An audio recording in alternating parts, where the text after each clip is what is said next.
সুস্থ থাকুন প্রতিদিন। ওজন কমাতে ভাতের বদলে কি খেতে পারেন? ভাত আমাদের প্রধান খাদ্য, কিন্তু এতে শর্করার মাত্রা অনেক বেশি। তাই এ খাবার আমাদের রক্তে শর্করার মাত্রা এবং ওজন দুটি বৃদ্ধি করে থাকে। তাই যারা ওজন কমাতে চান তারা ভাত কম খান এবং ডায়াবেটিস রোগীরা পরিমিত ভাত খাওয়ার নিয়ম মেনে চলুন। সবার জেনে থাকা দরকার, সুষম খাদ্য তালিকায় প্রতিদিনের ক্যালোরির চাহিদা ৫ থেকে ৬০% শর্করা থাকতে পারে। তবে ভাতের পরিবর্তে কম ক্যালারিযুক্ত অন্যান্য শর্করা খাওয়া ভালো। আমরা বাঙালিরা দিনের প্রধান খাবার ভাত খেতে অভ্যস্ত, কিন্তু এখানে প্রশ্ন হলো ভাতের বদলে আমরা কি কি খেতে পারি?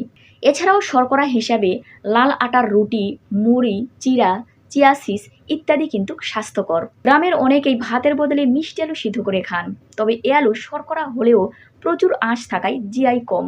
তাই আসুন আমরা ভাতের পরিবর্তে সমপরিমাণ ক্যালোরি হিসাব করে যে কোনো